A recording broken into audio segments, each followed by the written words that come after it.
সাহাবায়ে কেরাম বললেন, আবু বকর, এ আবু বকর, কান্নার কি পাইলা? এই সূরার মধ্যে সুসংবাদ দিয়েছে যে মানুষ দলে দলে ইসলামে প্রবেশ করবে। আবু বকর, বিজয়ের সুসংবাদ। আর কান্নার কি পাইলা রে আবু বকর?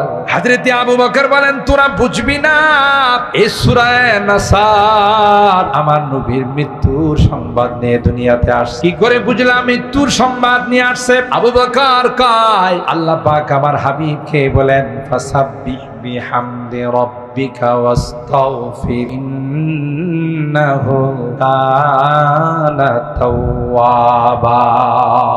এ নবী, আপনার ডিউটি শেষ। যে দায়িত্ব দিয়ে আপনাকে পৃথিবীর মধ্যে প্রেরণ করেছিলাম, নবুয়তির দায়িত্ব দিয়ে প্রেরণ করেছিলাম, নবী আমার, আপনার দায়িত্ব আপনি কমপ্লিট করে ফেলছেন। আমিও কোরআনে ডিক্লেয়ার দিয়ে দিলাম, আল-ইয়াউমা আকমালতু লাকুম দীনাকুম ওয়া আতমামতু আলাইকুম নি'মাতি ওয়া রাদিতু লাকুমুল ইসলাম দীনা। যেহেতু নবীর কোনো দায়িত্ব নাই, নবুয়তির দায়িত্ব কমপ্লিট হয়ে গেছে, নবুয়তির দায়িত্ব শেষ হয়ে গেছে, তাই আল্লাহ পাক নবীকে বললেন, আপনি এখন তাসবিহ আর তাহলিলের মধ্যে থাকেন। তার মানে হলো আর বেশি দিন নাই রে, নবী কিছু দিনের মধ্যেই আমাদের থেকে চিরবিদায় নিয়ে চলে যাবে। আর হারাম, এই জন্য সাহাবায়ে কেরাম মৃত্যুকে আলিঙ্গন করতেন, মৃত্যুকে তারা ভয় পাইত না। যে কারণে সুন্নতের উপরে তাদের আমল ছিল, তাদের ছিল নবীর অগাধ মহব্বত আর ভালোবাসা। মৃত্যুবরণ করলেই তো আমি আমার রবের কাছে চলে যাব। সুবহানাল্লাহ। আশিকা দায়েম লিকায়ে দোস্ত মি দারান্দে দোস্ত, আশিকা দায়েম লিকায়ে दोस्त मी दारंदे दो दरगम राहत रिजाए दोस्त मी दारंदे दो जिंदा कुनी पेदाए तू पर्व कुशी रजाए तू हर्च कुनी फेदाए तू दिल शुदा मुबतालाए। आशिकरा कय আল্লাহ, তোমরা তো পাগল হয়ে আছি, কখন তুমি মৃত্যু দিবা? মৃত্যুর পরেই তো তোমার সঙ্গে সাক্ষাৎ হবে আর মোলাকাত হবে। আল্লাহ ওই মৃত্যুর অপেক্ষায় আছে, কারণ মৃত্যুর পরেই তোমার সঙ্গে আমাদের মোলাকাত হয়ে যাবে। আল্লাহ নবী বলেন, দুইটা জিনিস তোমাদের মধ্যে ভয়ঙ্কর আকার ধারণ করবে, হুব্বুদ দুনিয়া ওয়া কারাহিয়াতুল মাউত। দুনিয়ার প্রেম আর ভালোবাসা, দুনিয়ার মহব্বত তোমাদের এমন গভীরে চলে যাবে, মৃত্যুর আগের দিন পর্যন্ত তুমি তোমার সামনের ভবিষ্যৎ প্ল্যান নিয়ে আগাইবা, অথচ আসরের সময় তোমার জানাজা হবে। কথা বলেন ঠিক কিনা? আসরের সময় তোমার জানাজা হবে, জোহরেও তোমার খবর নাই, ফজরের সময় তোমার খবর নাই, আর এই দুনিয়া তোমাকে কবরের মাটি দিয়া থামাবে। এই জন্যে কোরআনে বারবার আল্লাহ তাআলা বলেন, দুনিয়া যেন তোমাদেরকে ধোঁকা না দে, ফালা তাগুররান্নাকুমুল হায়াতুদ দুনিয়া ওয়ালা ইয়াগুররান্নাকুম বিল্লাহিল গারুর। দুনিয়া যেন তোমাকে ধোঁকা দেয়, জাহান্নামের ইন্ধন আর জাহান্নামের লাকড়ি বানায়া তোমাকে নিয়ে না যা। সতর্ক থাকতে হবে। এই কারণে আজকে মুসলমানদের এই দুর্দশা। আল্লাহ কোরআনে বলেন, ওয়াতাসিমু বিহাবলিল্লাহি জামিআ, সকলে মিলে আল্লাহর রজ্জুকে মজবুত করে ধরে রাখো। আল্লাহর রজ্জুকে, কোরআনকে ছেড়ে দিবা, বিজাতিরা তোমাদেরকে নিয়ে ফুটবল খেলবে। কথা বলেন ঠিক কিনা? ওয়া জামানা মুআজ্জাজ থে আমিলে কুরআ হোকর हम खार जलील हुए हैं तारिके कुरआ होकर। সাহাবায়ে কেরাম গোটা বিশ্বের মধ্যে ছিল সকলের কাছে সমাদৃত, সকলের শ্রদ্ধার পাত্র, সবার কাছে অত্যন্ত তাজিমের বস্তু ছিল। কেন ছিল? কেন ছিল? তারা ছিল কোরআনের প্রেমিক। জোরে বলেন ঠিক কিনা? আর তোমাদের কেন এই বেইজ্জতি, অপমান আর লাঞ্ছনা? কারণ একটাই, সেটা হলো তোমাদের মধ্যে কোরআন নাই। কোরআনের মহব্বত আর ভালোবাসা তোমাদের মধ্যে নাই। তোমরা কোরআনকে যখন ছেড়ে দিয়েছ, তখন থেকে তোমাদের অপমান অবধারিত হয়ে গেছে। ওয়া জামানা মুআজ্জাজ থে আমেলে কুরআহ কর हम खारो जलील हुए हैं तारिके कुरआन कर। আমাদের এই অপমান আর লাঞ্ছনার কারণ একটাই, কোরআন থেকে আমরা দূরে সরে গেছি। ওয়ালা তাফাররাকু, আল্লাহ বলেন ফিরকা বন্দী হয় না, গ্রুপিং যেন তোমাদের মধ্যে না হয়। আল্লাহ বলেন এ মুসলমান, ওয়াজকুরু নি'মাতাল্লাহি আলাইকুম ইয কুনতুম আ'দাআ ফাআল্লাফা বাইনা কুলুবিকুম ফাআসবাহতুম বিনি'মাতিহি ইখওয়ানা। যদিও এই আয়াত আউস আর খাজরাজ সম্পর্কে নাযিল হয়েছে, উলামায়ে কেরাম জানেন ওই যে দেখা যায় তিনি হলেন আমিরুল মুমিনিন ওমর ইবনুল খাত্তাব। বাগানে 2 কদম ঢুকায়, আবার 2 কদম পিছনে নিয়ে যায়, সামনে যাওয়ার সাহস পায় না। সাহাবী কয়, কি ব্যাপার, সামনে কেন যাও না? কো ভাই, কেমন যেন ভয় লাগতেছে। তার সামনে যাওয়ার সাহস হচ্ছে না, অন্তরে কেমন যেন ভয়ভীতি অনুভব হচ্ছে, তাই সামনে যাওয়ার জন্য অগ্রসর হচ্ছি। আল্লাহ ইমানদারদেরকে ডাক দিয়া কয়, তোমাদের ভিতরে এমন এক জিনিস আমি আল্লাহ দিয়েছি, তোমরা যদি সঠিক করতে চলো রে, বিজেরাত বিজাতিরা তোমাদের মিসওয়াক দেখে তারা ময়দান ছেড়ে পালাবে। আমিরুল মুমিনিন, আমিরুল জিহাদ, জিহাদের আমির বললেন, কয়েকদিন হয়ে গেল যুদ্ধ হচ্ছে কিন্তু বিজয় আসতেছে না, ফাতা আসতেছে। মনে হয় আমাদের থেকে কোনো একটি শূন্য ছাড়া পড়ে গেছে। সুবহানাল্লাহ। হযরত বড় হুজুর সোহিলপুর তাফসীর মাহফিলে আসতেন, আমি তখন ছাত্র। এই আল্লাহর বান্দাকে কখনো দেখা যায় নাই যে ওযু করছে। সেই বাসা থেকে ওযু করে তাফসীর মাহফিলে আসতেন, যতক্ষণ পর্যন্ত তাফসীর মাহফিলে থাকতেন কোনোদিন ওযু করতে দেখা যায় না। একদিন কোনো কারণে ওযু করতে বসলেন, পকেটে হাত দিয়ে কি যেন হারাই গেছে, আফসোস করে বলতেছেন, ইন্না লিল্লাহি ওয়া ইন্না ইলাইহি রাজিউন।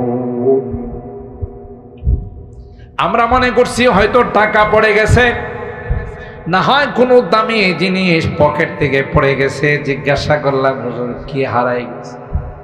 কই না না, হারায় না, গাই মিসওয়াকটা আমার পকেটে ঢুকাইতে মনে নাই।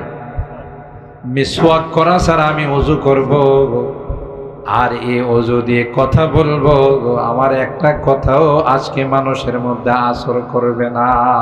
আল্লাহু আকবার। এক একটা কথা গুলির মতো, এক একটা নসিহত মানুষের কলবের মধ্যে এমন ভাবে ঢুকে যাইতো।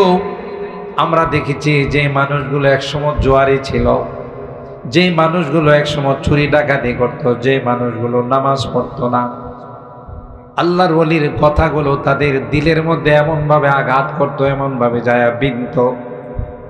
পরবর্তীতে দেখা গেছে তাদের চেহারার মধ্যে দাড়ি চলে আসছে, 5 ওয়াক্ত নামাজ তাদের থেকে কোনোদিন মিস হয় না। রাগ করবেন না, এখন যেই পরিমাণে মাহফিল হয়, যেই পরিমাণে তাফসীর হয়, তখন কিন্তু এত বেশি তাফসীর হতো না, এত মাহফিল হতো না। কিন্তু আমার অভিজ্ঞতার আলোকে আমি বলি, যত পরিমাণে যেই বেশি তাফসীর মাহফিল হচ্ছে, ওয়াজ হচ্ছে, কিন্তু সেই পরিমাণে মানুষের মধ্যে আমল নাই। কথা কি ঠিক বললাম? আগে যেমন ছিল এখনো সেরকম। আগে মিথ্যা কথা বলতো, এখনো মিথ্যা কথা কয়। আগে প্রতারণা করতো, এখনো প্রতারণা করে। আগে মানুষের জায়গা দখল করতো, এখনো তাই করে। কোরআনের মাহফিল দিনের মধ্যে আসর করে না, কারণ আমরা যারা কথা বলি আমাদের মধ্যেও আমল নাই। আল্লাহ মাফ করুক, আমাদের মধ্যে ঢুকে গেছে টাকার লোভ। আমার এক উস্তাদ, আমি যখন বয়ানের মাঠে নামি, এখনো আছেন, আমি বললাম, হুজুর মানুষ তো কয় বয়ান করার জন্যে, আমি বয়ানের মাঠে নামবো কিনা? বললেন, 2 শর্তে বয়ান করতে পারো যদি বয়ান করার ইচ্ছা থাকে। 1 নাম্বার হলো টাকার প্রতি লোভ করবা না। যেদিন টাকার প্রতি লোভ করবা সেদিন তোমার কথা মানুষের কাজে লাগবে না। ব্রাহ্মণবাড়িয়া থেকে অনেক সময় মাহফিল করে যায়, আপনারা রাগ করেন না, বিশ্বাস করবেন না, আমার পকেট থেকে 2000 টাকা দিয়ে তেল নিতে হয়, কিন্তু কোনোদিন কথা কাহারো কাছে প্রকাশ করি না। কারণ যেদিন টাকা চাইবো সেদিন থেকে আর কথার মধ্যে কোনো নূর থাকবে না। 2 নাম্বার শর্ত ছিল, হাদিস পড়াও, মাদ্রাসায় পড়াও, ওইটা কোনোদিন বাদ দিবা না। ওইটাকে আসল রাইখা যতটুক পারো বাহিরে দিনের খেদমত করবা। এখন আমাদের মধ্যে এখলাস না, অনেকে আছে চুক্তি করে এত টাকা না দিলে যাব না। আমাকেও অনেকে ফোন দিয়া হুজুর আপনার ডিমান্ড কত?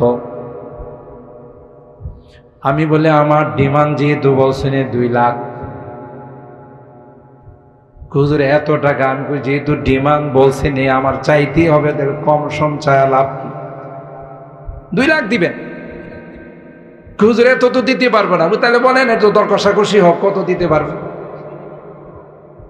1.5 লাখ দিতে পারবে? না, এত তো দিতে পারবো না। তাহলে জিজ্ঞাসা করলেন, দিতেই পারবেন না তো জিজ্ঞাসা করলেন? এটা একটা ব্যাপক মহামারী হয়ে গেছে।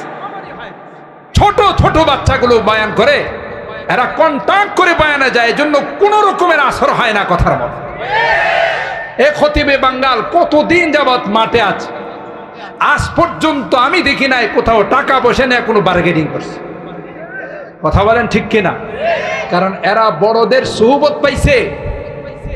হযরত বড় হুজুর রাহমাতুল্লাহ আলাইহির ছাত্র হযরত হাফিজজির জুতা টানছে, এমনি আল্লাহ এত বড় বানায় নাই। হযরত শাইখুল হাদিস রাহমাতুল্লাহ আলাইহির সাথে ছিলেন, কোনদিন চাইতে আমি অন্তত পক্ষে দেখি নাই। আমাদের আকাবেররা হযরত বড় হুজুর রাহমাতুল্লাহ আলাইহি সুইলপুর তাফসীর মাঠে তাফসীর শেষে যা দিত, কইছে এত টাকা দিয়ে আমি কি করব, অর্ধেক তাফসীর মাঠে আবার দিয়া যাইত। সুবহানাল্লাহ কইবেন না? এমনি কি ওনাদের কথায় মানুষ হেদায়েত পাইছে? এখন মাহফিল কর্তৃপক্ষ যারা আছেন, আপনারাও রাগ করেন না, এটা আমার অভিজ্ঞতার আলোকে বলতেছে। আমরা যারাই মাহফিল করি, মসজিদ হোক, মাদ্রাসা হোক, যুবকদের উদ্যোগে হোক, কবরস্থানের উদ্যোগে হোক, এদেরও একটা টার্গেট থাকে যে যত বেশি কালেকশন করা যায়। এটা দরকার, মসজিদ চালানোর জন্য, মাদ্রাসা চালানোর জন্য দরকার হয়, কিন্তু টার্গেটটা যখন এটা থাকে তখন এই কথার মানুষের উপর আসর করে না। বক্তার কথা আসর হয় না, শ্রোতারা আসে। আমাদের এদিকে তো মেলার সংখ্যা এখন কম, বিভিন্ন জায়গাতে গেলে 2 কিলোমিটার পর্যন্ত শুধু মেলাই চলে। শ্রোতারা অনেকে আসে যে একটা বাৎসরিক মাহফিল হচ্ছে, মেলাতে অনেক কিছু পাওয়া যাবে, শ্বশুর বাড়িতে দাওয়াত দিছে, দাওয়াত ভালো করে খাওয়া যাবে, মাহফিল একটু শুনলে শুনলাম, না শুনলে নাই। যেই কারণে ফলাফল জিরুর কোঠায়, ফলাফল কিছুই পাওয়া যায় না। ঠিক কিনা বলেন? বাস্তবতা হলো তাই। আপনারা আমার প্রতি রাগ করেন আর খুশি হন। মুসলমানদের রোগ থাকবে, মুসলমানদের ভয় থাকবে কাফেরদের উপর, নাম শোনার সাথে সাথে থরথর করে কাঁপতে থাকবে, ঠিক কিনা বলেন? ওয়ালা ইয়ানজিআন্নাল্লাহু মিন সুদুরি আদুবিকুমুল মাহাবাতা মিনকুম ওয়ালা ইয়াখযিফান্নাল্লাহু ফি কুলুবিকুমুল ওয়াহান। আল্লাহর হাবিব বলেন দুই কারণ। এক নাম্বার হলো তোমাদের ভয়টা তাদের কাছে চলে যাবে, তাদের ভয়টা তোমাদের অন্তরে চলে আসবে। দুই নাম্বার কারণ হলো তোমাদের ভিতরে ওয়াহান চলে আসবে। সাহাবায়ে কেরাম আরজ করলেন, ওয়ামাল ওয়াহনু ইয়া রাসূলুল্লাহ, ওগো আল্লাহর পয়গম্বর, ওয়াহান কি জিনিস বুঝলাম না, ভালো করে শুনে রাখুন। আল্লাহর হাবিব কয়, হুব্বুদ দুনিয়া ওয়া কারাহিয়াতুল মাউত। এক নাম্বার হলো দুনিয়ার মহব্বত, দুনিয়ার সামান, দুনিয়ার টাকা পয়সার মহব্বত তোমাদের অন্তরে এমন ভাবে ঢুকে যাবে যে দুনিয়ার জন্য, দুনিয়ার পদ পদবীর জন্য, দুনিয়ার টাকা পয়সার জন্য কোনোভাবে তুমি কোনো কষ্টের মধ্যে রাজি হবে না, ইবাদত বন্দেগী করতে রাজি হবে না। না জানি বন্দেগী করতে গেলে, ইবাদত করতে গেলে আমার দুনিয়ার কোনো ক্ষতি হয় কিনা। হুব্বুদ দুনিয়া ওয়া কারাহিয়াতুল মাউত। মৃত্যুকে তোমরা এমন ভাবে ভয় পাবে, মৃত্যুর কথা শুনলে নিরাপদ দূরত্ব বজায় রাখবে, মৃত্যুকে তোমরা কখনো আলিঙ্গন করবে না। অথচ সাহাবায়ে কেরাম রিদওয়ানুল্লাহি তাআলা আলাইহিম আজমাইন মৃত্যুকে আলিঙ্গন করে নিতেন। জিহাদে গিয়ে শাহাদাত বরণ করার জন্যে পয়গম্বরের কাছে আবদার জানাইতেন। হযরত ওমর আল্লাহর কাছে দোয়া করতেন, আল্লাহুম্মা রযুকনি শাহাদাতান ফি সাবিলিক ওয়াল মাউতা ফি বালাদে হাবিবিক। হে রব্বে করিম, আমার মৃত্যু যখন হবে শাহাদাতের মৃত্যু দিও গো, স্বাভাবিক কোনো মৃত্যু আমাকে তুমি দিও না। দুই নাম্বার, ওয়াল মাউতা ফি বালাদে হাবিবি, মৃত্যুটা যেন মদিনায় হয়। সুবহানাল্লাহ। আমার মৃত্যুটা যেন মক্কায় না হয়, আমার মৃত্যুটা পৃথিবীর কোথাও যেন না হয়, আমার মৃত্যুটা যেন মদিনায় হয়। আল্লাহ, সে দরখাস্ত তোমার কাছে। আল্লাহ ওমরকে ডাক দেয়া কে, ওমর, এ ওমর, দোয়া করছো দুইটা, আমি আল্লাহ তোমার জন্য আরেকটাও বরাদ্দ করে দিলাম। কোরআনে কারীমে সূরা ইউনূসের মধ্যে আছে, লিল্লাযীনা আহসানুল হুসনা ওয়া জিয়াদা, যারা নেক কাজ করে রে আমি আল্লাহ তাদেরকে তো প্রতিদান দিবই দিব, এরপরও এক্সট্রা কিছু পুরস্কার আমি আল্লাহ তাদেরকে দান করব। আর ভাইরা, হযরত উমর দুই দোয়া কবুল। মৃত্যুর পূর্বে আব্দুল্লাহ ইবনে ওমর, আব্দুল্লাহ ইবনে ওমরকে কয়, আব্দুল্লাহ, মনে হয় রে আমি আর বেশি দিন বাঁচব না, যা যা উম্মুল মুমিনিন আয়েশাকে গিয়ে আমার সালাম জানা। সুবহানাল্লাহ। সালাম জানাবি আর বলবি, এ উম্মুল মুমিনিন আম্মা জান, আমিরুল মুমিনিন হযরত ওমর আপনাকে সালাম জানাইছে গো, আর একটু পারমিশন চেয়েছে। সারাটা জীবন যেই দু বন্ধুর সঙ্গে কাটাইছেন, আল্লাহর হাবিব এবং হযরত আবু বকর, দিলটা চাই মৃত্যুর পরেও তাদের সঙ্গে তিনি শুয়ে থাকবেন।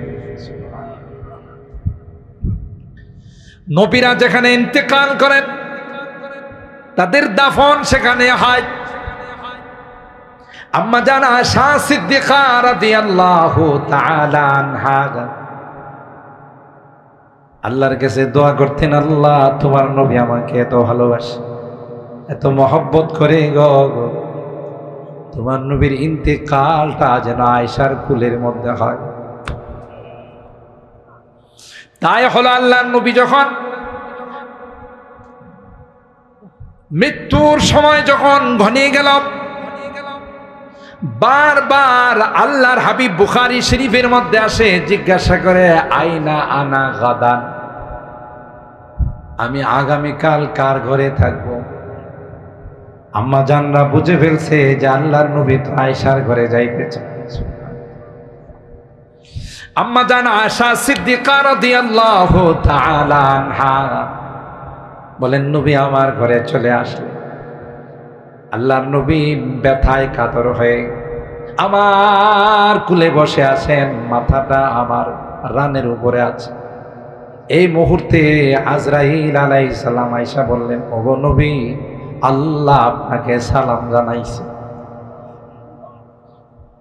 আল্লাহর নবী সাহাবায়ে কেরামদেরকে বলেন, খুইরা লাভ বাইনাদ দুনিয়া ওয়াল আখিরাত, বাইনাদ দুনিয়া ওয়া মা ইনদাল্লাহ। আল্লাহ তার এক বান্দাকে দুনিয়া এবং পরকালের মধ্যে স্বাধীনতা দিয়েছেন। দুনিয়াতে থাকবেন না, আপনি আমার কাছে চলে আসবেন। আল্লাহর ওই বান্দা আল্লাহর কাছে যাওয়াটাকে শ্রেয় মনে করলেন, আল্লাহর কাছে যাওয়াটাকে প্রিয় মনে করলেন। কথা শুনতে দেরি হয়, হযরত আবু বকর কান্না থামাইতে পারে নাই। সাহাবায়ে কেরাম বললেন, আবু বকর, এ আবু বকর, কান্নার কি আছে? একজন মানুষের কথা বলল, তিনি দুনিয়া এবং পরকালের দুইটার কোনোটা অবলম্বন করতে পারে, এখানে কান্নার কি পাইলা? আবু বকর কয়, তোরা বুঝবি না, ওই মানুষটা আর কেউ নয় রে, এই মানুষটা আমার কলেজার টুকরা নবী। সূরা নাসর নাজিল হলো, ইদা জাআ নাসরুল্লাহি ওয়াল ফাতহ ওয়া রাআইতান নাসা ইয়াদখুলুনা ফি দীনিল্লাহি আফওয়াজা ফাসাব্বিহ বিহামদি রাব্বিকা ওয়াস্তাগফির ইন্নাহু কানা তাওয়াব। যেই সূরার অর্থ হলো আল্লাহর পক্ষ থেকে সাহায্য চলে আসছে এবং আল্লাহর পক্ষ থেকে বিজয় চলে আসছে। পয়গম্বর, মানুষকে আপনি দেখবেন দলে দলে ইসলামের পতাকা তলে চলে আসছে, মুসলমান হয়ে যাবে গো। আপনার কাজ হলো আপনি শুধু আল্লাহর প্রশংসা করুন, আল্লাহর তাসবিহ তাহলিল পবিত্রতা বর্ণনা করুন, আল্লাহর কাছে আপনি ক্ষমা চান।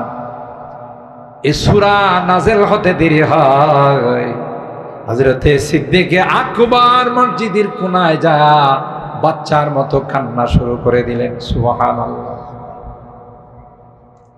সাহাবায়ে কেরাম বললেন, আবু বকর, এ আবু বকর, কান্নার কি পাইলা? এই সূরার মধ্যে সুসংবাদ দিয়েছেন যে মানুষ দলে দলে ইসলামে প্রবেশ করবে। আবু বকর, বিজয়ের সুসংবাদ আসছে। কান্নার কি পাইলা রে আবু বকর? হযরত আবু বকর বলেন, তোরা বুঝবি না, এই সূরা নাসার আমার নবীর মৃত্যুর সংবাদ নিয়ে দুনিয়াতে আসছে। কি করে বুঝলাম মৃত্যুর সংবাদ নিয়ে আসছে?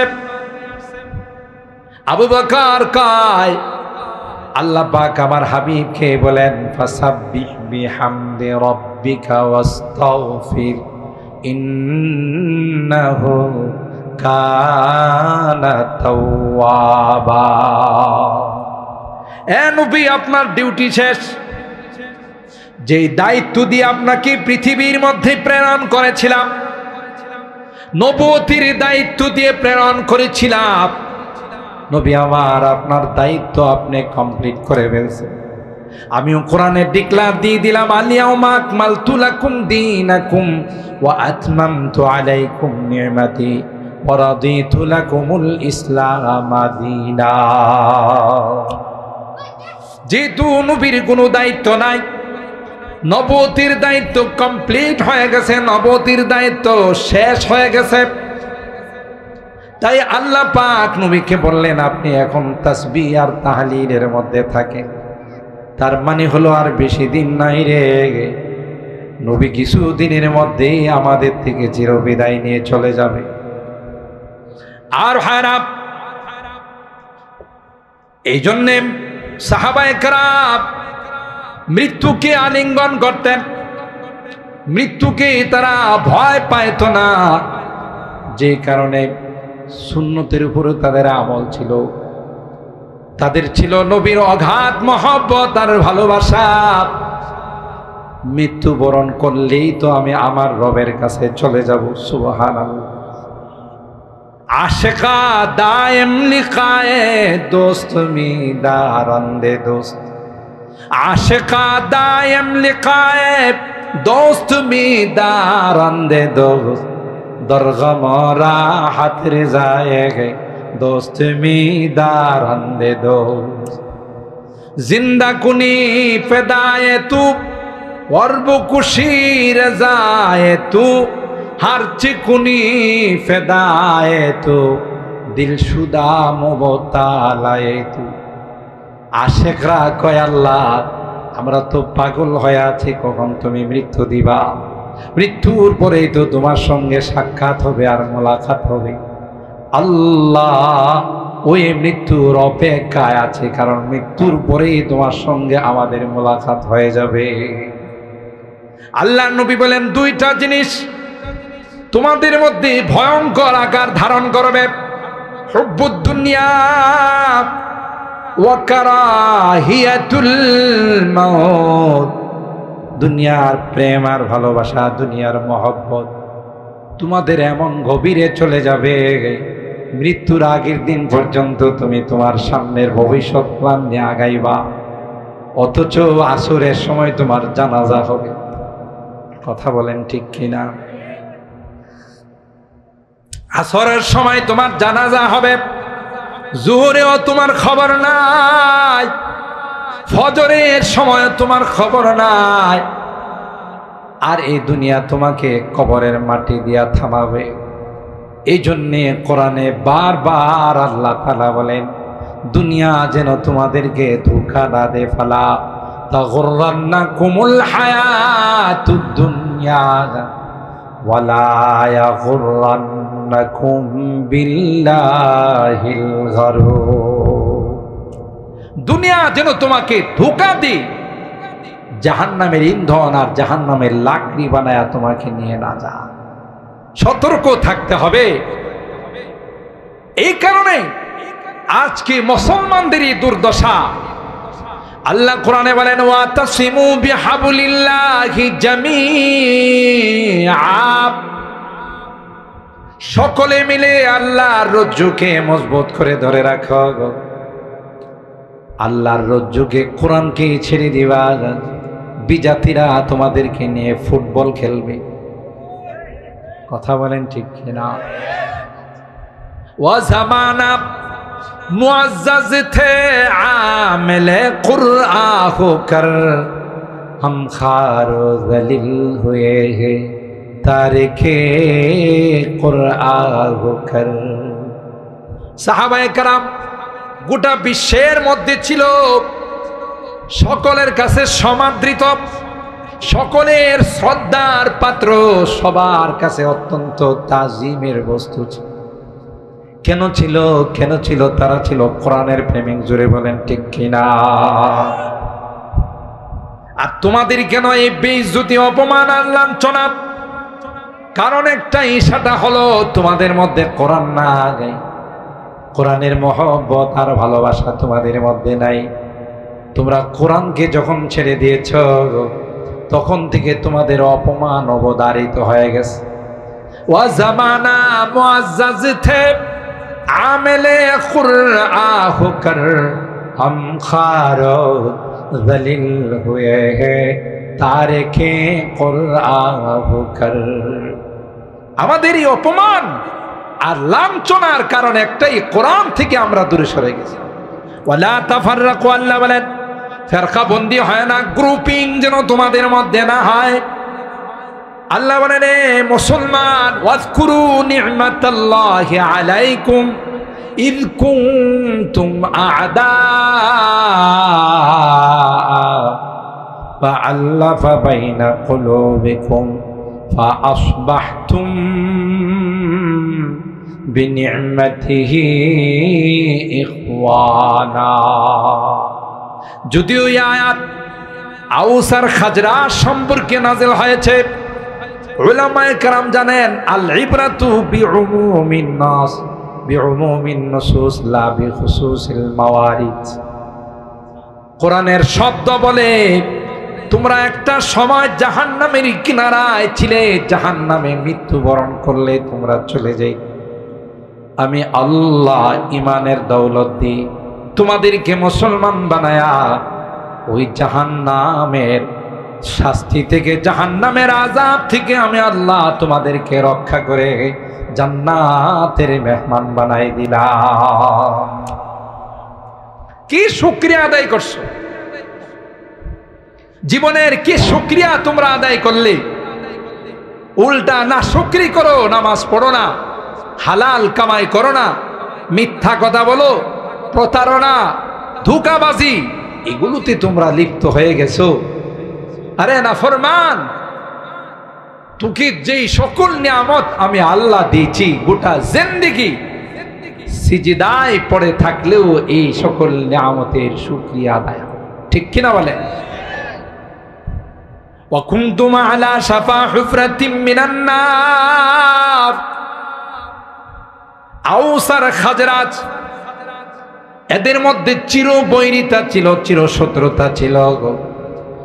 এমনকি তাফসীরের কিতাবের মধ্যে আসে, কেউ যখন মারা যাইতো তার সন্তানদেরকে ওসিয়ত করে যাই, আমি প্রতিশোধ নিতে পারলাম না, তোরা যদি আমার সন্তান হয়ে থাকো তাইলে প্রতিশোধরা নিও। প্রতিশোধ নেওয়ার জন্য ওসিয়ত করত। এইভাবে তাদের মধ্যে চির বৈরিতা ছিল, দুশ্মনী ছিল, আদাওয়াতি ছিল। আল্লাহ পাক ডাক দিয়া কয়, ইমানের রজ্জু দিয়ে, কালমার রজ্জু দিয়ে আমি আল্লাহ তোমাদেরকে এমন ভাবে মিলাই দিলাম, এখন তোমরা একজনকে ছাড়া আরেকজন খানা খাইতেও বসো না।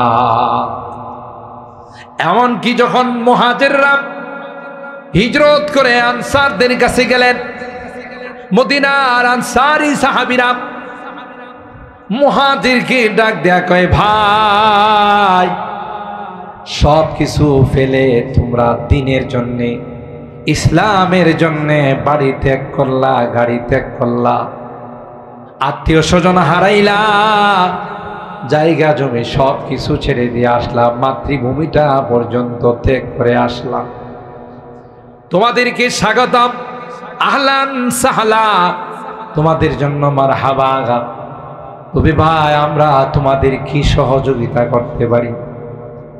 আনসারী সাহাবীরা মুহাজিরদেরকে বলেন, এ ভাই আমার কয়েকটা বাগান আছে, তোমার যে বাগানটা পছন্দ হয় সেই বাগানটা তুমি যদি বলো আমি তোমার নামে রেজিস্ট্রেশন করে দিব, সুবহানাল্লাহ, এই বাগানটা আমি তোমাকে দিয়ে দিব, তুমি বাগানের মালিক হয়ে যাবে। আর আমার কয়েকজন স্ত্রী আছে, যাকে ভালো লাগে তুমি বললে আমি তালাক দিয়ে দিব, সুবহানাল্লাহ বলে তোমার স্ত্রী হয়ে যাবে। শুধু তোমার বলতে দেরি হবে, বাস্তবায়ন করতে দেরি হবে না। মুহাজির সাহাবায়ে কেরাম বলেন, ভাই তোমার স্ত্রী নেওয়ার জন্য আসিনি, তোমার বাগান নেওয়ার জন্য আসি না, হিজরত তো করছি আল্লাহ এবং আল্লাহর নবীর জন্য। সুবহানাল্লাহ। সুতরাং তোমাদের বাগান নিব না, তোমার স্ত্রী কি বিয়ে করব না, দেখায় দাও বাজার কোন দিকে। আমরা যেহেতু মক্কার মানুষ, আমরা বিজনেসম্যান, আমরা ব্যবসা করাটাকে পছন্দ করি, তাই দেখাই দাও কোথায় গেলে ব্যবসা করা যাবে, সেখানে গিয়ে ব্যবসা করব আর সেইভাবে জীবিকা নির্বাহ করব। তবু তোমাদের কোনো কিছুর উপর আমরা ডিপেন্ডেন্ট হব না। হিজরত তো করেছি আল্লাহর জন্যে, হিজরত তো করেছি আল্লাহর জন্যে, নবীর জন্যে, দ্বীনের জন্যে। তাই তোমাদের কোনো কিছু আমাদের আকাঙ্ক্ষা নাই। কিন্তু আনসারী সাহাবীরা বলে ভাই নিলে খুশি হব। সুবহানাল্লাহ বলে আবদার রক্ষা করলে খুশি হব। মুহাজিররা বলেন না না ভাই, আমরা হিজরত করলাম, তোমরা দ্বীনের নুসরত করলা। হিজরত আর নুসরত দিয়ে তো আল্লাহ দুনিয়ার মধ্যে জিন্দা করছেন। সুবহানাল্লাহ। সব জায়গায় আল্লাহ বলেন ইন তানসুরুল্লাহ ইয়ানসুরকুম ওয়া ইউসাব্বিত আকদামাকুম। তোমরা যদি আল্লাহর দ্বীনের সহযোগিতা করো তাইলে নিঃসন্দেহে আল্লাহ তোমাদের সহযোগিতা করবেন। আর যদি দ্বীনের সহযোগিতা না করো আল্লাহ তোমাদেরকে বিপদে ফেলাইবেন। ওয়া ইউসাব্বিত আকদামাকুম, আর দ্বীনের উপর আল্লাহ তোমাদের কদমকে মজবুত করে রাখবেন। শুধু তাই নয়, কবরে কিয়ামতের কঠিন ময়দানে তোমাদের এই নুসরত আর তোমাদের এই সাহায্য আল্লাহর আদালতে গিয়ে তোমাদের জন্য সুপারিশ করবে। বিধায় দুনিয়ারই জিন্দেগি দিয়ে, দুনিয়ারই সম্বল দিয়ে পরকালের জন্য কিছু রেখে যাও। দুনিয়ার মহব্বত অন্তরের মণিকোঠায় যেন ঢুকতে না পারে, তাইলে এই দুনিয়া তোমাকে চিরদিনের জন্য বরবাদ করে ফেলবে। তখন তুমি আফসোস করবা, হায় হায় আমার না অনেক টাকা পয়সা ছিল, আমার না অনেক ধন সম্পদ ছিল, আজকে কোনোটাই আমার কাজে আসতেছে না। ইয়া লাইতাহা কানাতিল কাদিয়া মা আগনা আন্নি মালিয়া হালাকা আন্নি সুলতানিয়া। এই বলে বলে আফসোস করতে থাকবে, কোথায় গেল আমার মাল, কোথায় গেল আমার ধন সম্পদ, কোথায় গেল আমার দবদবা শান শৌকত। আল্লাহ বলেন এখন আফসোস করলে লাভ হবে না। যখন তোমার আফসোস করার দরকার ছিল তখন তুমি করো না। এই জন্য এই সুযোগগুলো আসলে যার যার মতো করে ইখলাসের সাথে, মানুষকে দেখানোর জন্য নয়, আমার আল্লাহকে খুশি করার জন্যে, আমার কবরের সঙ্গী পাওয়ার জন্যে, হাসরের ময়দানে সঙ্গী পাওয়ার জন্যে এই সমস্ত নেক কাজের মধ্যে অংশগ্রহণ করা। সাহাবায়ে কেরামদের সামনে এই জাতীয় কোনো সুযোগ যখন চলে আসতো তাদের মধ্যে মুসাবাকা হতো, প্রতিযোগিতা হতো। হযরতে আবু বকর সিদ্দিক রাদিয়াল্লাহু তাআলা আনহু, আল্লাহর নবী বললেন দ্বীনের পথে কে সহযোগিতা করবা? ঘরে যা ছিল সব নিয়ে চলে আসছে। সুবহানাল্লাহ বলে। আর হযরতে উমর বলতেছেন যে আজকে আবু বকরকে 2 নম্বরে ফেলাই, আমি 1 নম্বরে যাব। আমার যা ধন সম্পদ আছে তার শিখিও তো আবু বকরের নাই, অর্ধেক নিয়ে আসছে। তা আল্লাহ পাক তার হাবিবের জুবানে মুবারক দিয়ে প্রকাশ করে দিয়েছেন যে আপনি জিজ্ঞাসা করেন উমর কি নিয়ে আসছে। উমর তুমি কি নিয়ে আসছো দ্বীনের জন্য? আমার ঘরে যা ছিল তার অর্ধেক নিয়ে আসছে। আবু বকর তুমি? বলেন ইয়া রাসূলুল্লাহ অর্ধেক না, যা ছিল সবই নিয়ে আসছে। বুখারী শরীফের হাদিসে আসে জান্নাতের এমন কোন গেট নাই যে গেট দিয়ে আবু বকরকে আহ্বান করা হবে, যে গেট দিয়ে আবু বকরকে আহ্বান করা হবে। আল্লাহ এই জন্যই তো আল্লাহ তাদেরকে নবীর সহচর, নবীর ডান হাত বাম হাত সাহাবীর মর্যাদা আল্লাহ দিয়েছেন, অন্য কাউকে আল্লাহ তাআলা এই মর্যাদা দান করেন নাই। তো প্রতিযোগিতা চলতো তাদের মধ্যে, যা ছিল তাই দিয়ে দিত, কারণ তাদের সামনে আর টার্গেট ছিল পরকাল। কিন্তু আমাদের ভিতরে দুনিয়া এমন ভাবে ঢুকে গেছে, হাজারো চেষ্টা করলেও আমাদের থেকে কিছু আসবাব, কিছু সামান, কিছু টাকা পয়সা বের হওয়াটা বড় কষ্ট। আলহামদুলিল্লাহ আমরা দিই, কিন্তু আরো বেশি বেশি দেওয়া দরকার, কারণ এটা আমার নাজাতের ওসিলা হবে। এই বাইতুল জান্নাত জামে মসজিদ, আপনারা জানেন আল্লাহ তাআলা এখানে একটি সুন্দর মসজিদ বানাই দিয়েছেন, এবং এই ওসিলায় বাজারে আসা যাওয়ার পথে আমরা জামাতের সাথে নামাজ পড়তে পারি। এই জায়গা, মসজিদের ডেকোরেশন, মসজিদের জন্য ওযুখানা, সব কিছু একটি সুন্দর অবস্থান আলহামদুলিল্লাহ আল্লাহ তাআলা পৌঁছাই দিয়েছেন। এগুলো আপনাদেরই দান অনুদান, এখানে কোনো বিদেশি ডোনেশন, কোনো বাহিরের বড় কোনো অঙ্ক আসে নাই। এই এলাকার অত্র আশপাশের আপনারা যারা আছেন, সিরাজনগর, সাতিয়ান, বুদল, মালিহাতা, নন্দনপুর, তেলিনগর, শহীদপুর, এই আশপাশের মানুষের দান অনুদানেই আল্লাহ তাআলা আজকে সুন্দর একখানা মসজিদের ব্যবস্থা করে দিয়েছেন। এই মসজিদ যেহেতু আমাদের সামনে আরো অনেক কাজ, মসজিদের এখনো মসজিদের নিচের কাজ বাকি আছে। মসজিদের কত সুন্দর সুন্দর মসজিদ হয়ে যাচ্ছে। আমি কয়েকদিন আগে এক মসজিদে নামাজ পড়লাম, এত সুন্দর ডেকোরেশন মসজিদের নিচতলায়। তো আমি মসজিদের ইমাম সাহেবকে জিজ্ঞাসা করলাম, আপনারা এই ডেকোরেশন কিভাবে করলে? কয় হুজুর, আমরা বিভিন্ন জায়গা থেকে নকশা সংগ্রহ করে এখানে কাজ করছি, শুধু মসজিদের নিচতলাতে 1 কোটি টাকা খরচ করছি। আল্লাহর ঘর সুন্দর করার জন্য এখন আল্লাহর বান্দাদের মধ্যে প্রতিযোগিতা হয়। আর কতদিন হয়ে গেল বাইতুল জান্নাত মসজিদের, এখন আমরা ফ্লোরের মধ্যে টাইলসই লাগাইতে পারলাম না।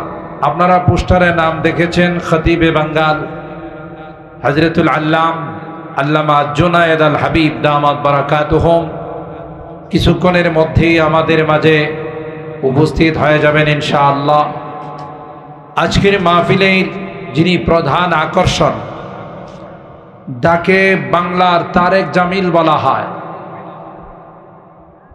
প্রায় পৃথিবীর 100টি রাষ্ট্র যিনি ভ্রমণ করেছেন দাওয়াত তাবলীগের নিসবতে। হযরতের সাথে আমার বহু প্রোগ্রাম হয়েছে, বিমানের সফর, টেকনাফ সহ আরো অনেক জায়গায় প্রোগ্রাম হয়েছে। অত্যন্ত বিচক্ষণ আলেমে দ্বীন, অত্যন্ত প্রজ্ঞা এবং অভিজ্ঞতা সম্পন্ন একজন আলেমে দ্বীন।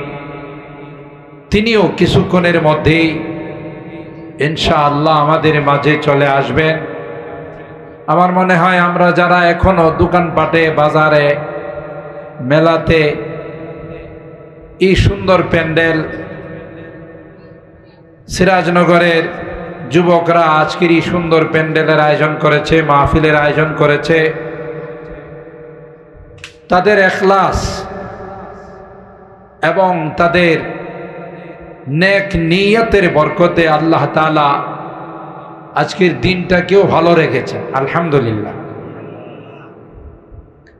কারণ প্রতিদিনই বৃষ্টি হয়, আমরা আসার পথে রাস্তাও কয়েকটা বৃষ্টির ফোঁটা পড়েছে, ঢাকাতে বৃষ্টি হয়েছে, কিন্তু এই এলাকাটাকে আল্লাহ তাআলা বৃষ্টি মুক্ত রেখেছেন আলহামদুলিল্লাহ। তাই আমরা গনিমত, এই নিয়ামতের শুকরিয়া আদায় করি। কেউ এদিক সেদিক দাঁড়িয়ে না থেকে প্যান্ডেল আমরা কানায় কানায় ভরপুর করে ফেলি, তাহলে মেহমানরা এসেও খুশি হবেন যে না, ব্রাহ্মণবাড়িয়ার মানুষ আসলে ইসলাম প্রিয়, ব্রাহ্মণবাড়িয়ার মানুষ কোরআন প্রিয়, উলামা প্রিয়। খুশি হবেন, আল্লাহও খুশি হবেন যে দেখো আমার বান্দারা এই গরমের মধ্যেও সুন্দরভাবে বসে কোরআনের আলোচনা শুনতেছে। ফেরেশতাদের মাজলিসে আল্লাহ আমাদের মুজাকারা করেন, আলোচনা করেন। তোমরা সাক্ষী থাকো, আমি তাদের জীবনের গুনাহগুলো মাফ করে দিলাম। আর যে জান্নাতের আশায় বসা, যে জাহান্নাম থেকে মুক্তি লাভ করার আশায় বসা, আমি আল্লাহ তাদেরকে জাহান্নাম থেকে মুক্ত করে জান্নাতের ফায়সালা করে দিলাম। তো আমি আপনাদের খিদমতে কোরআনুল কারীমের ৪র্থ নাম্বার পারার ২য় পৃষ্ঠা হাফিজে কোরআন শরীফের সূরা আলে ইমরানের ১০৩ নাম্বার আয়াতে কারিমা তিলাওয়াত করেছি। এই সংগঠনের নাম হলো একতা যুব সংগঠন। তো একতা যুব সংঘের আজকের এই মাহফিল, একতার বড়ই প্রয়োজন। আজকে আমাদের মধ্যে একতা নাই বলেই বিশ্বের বিভিন্ন জায়গায় মুসলমানরা মার খাচ্ছে, ঠিক না? মুসলমানদের মার খাওয়ার পিছনে বড় কারণ হলো আমাদের মধ্যে একতা নাই। আপনারা সুইলপুর তাফসিরে, বদল বাজার তাফসিরে হযরত বড় হুজুর রহমাতুল্লাহ আলাইহি জুবানে অনেক সময় শুনেছেন যে চুলের কোনো শক্তি নাই, টান দিলেই ছিঁড়ে যায়। কিন্তু এই চুলগুলো যদি একত্রিত করা হয় 20টা, 30টা, 40টা চুল, আপনি ইচ্ছা করলেই ছিঁড়তে পারবেন।